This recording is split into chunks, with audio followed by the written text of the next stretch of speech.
ado, I'm going to ask my brother Feliciano. He's going to come up and tell us what God put in his heart. Amen. Hallelujah. God bless you all. Amen. All right. So most of you guys are used to me hiding behind my keyboard and microphone, sitting in that little corner right there. But the Lord really put it upon my heart to do something a little bit different today.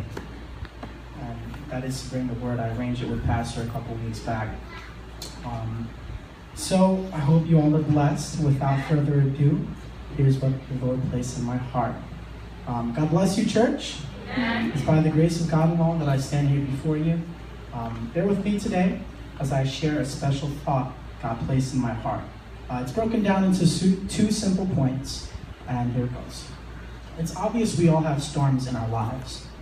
Perhaps a loved one is on drugs, or we're experiencing painful conflict in a relationship, or maybe we're discouraged over a close friend's continued rejection of Christ. When I was going through a tough time in my life last year, God gave me this scripture. Do not be anxious about anything, but in everything, by prayer and petition, with thanksgiving, present your requests to God, and the peace of God, which transcends all understanding, will guard your hearts and your minds in Christ Jesus.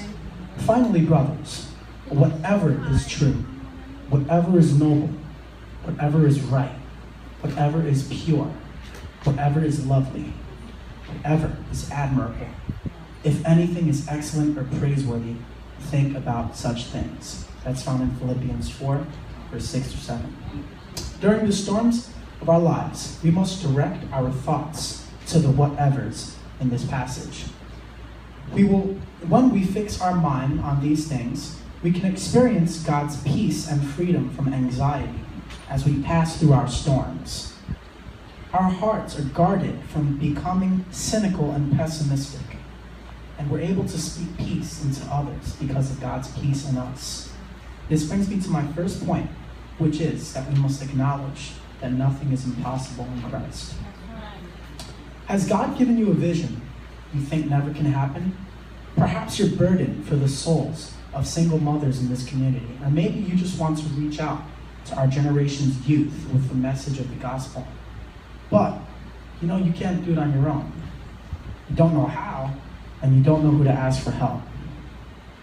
You don't know where to go, and so you give up. If you have projects and ideas that have lingered dormant in your mind because you've assumed that pursuing them is beyond your grasp, think again.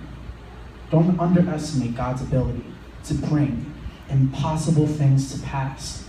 Remember, the Bible says, for with God, nothing shall be impossible. That's found in Luke chapter 1, verse 37.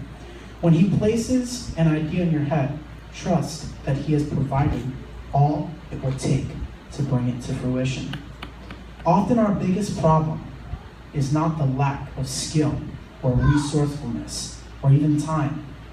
It's our lack of faith. We don't believe things can happen, but God specializes in things that seem impossible. He specializes in calling the unqualified. He can do what no other can do. Depend on him to guide and direct you. He wants to. Trust the Lord and watch as he unfolds his plans for you and others in his perfect timing. My second point is have no fear. This is an interesting topic because experts believe that most people have four basic fears. The fear of failure, the fear of rejection, the fear of risk or loss, and the last one is my personal biggest fear, the fear of success. And I'm sure everyone here has experienced at least one of these four fears at one time or another in their lives. And it's simple, we're human, we're going to experience things like that.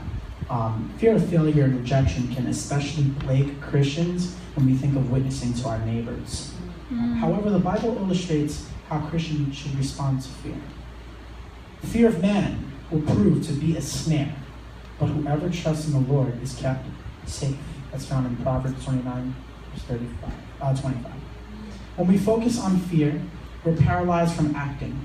But when we focus on God and his sovereign control over all things, on his love and care for us, you can move forward in obedience and work to satisfy God's will.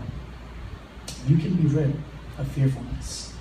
Ask yourself, why are you afraid? Talk about your fear to someone you trust.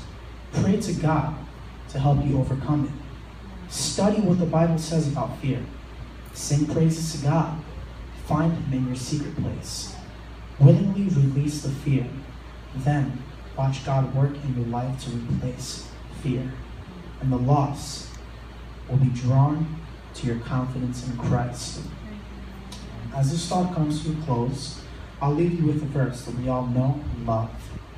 For God gave us a spirit, not of fear, but of power and love and self-control.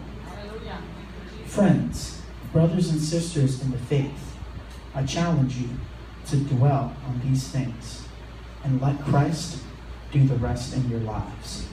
God bless you all and be encouraged.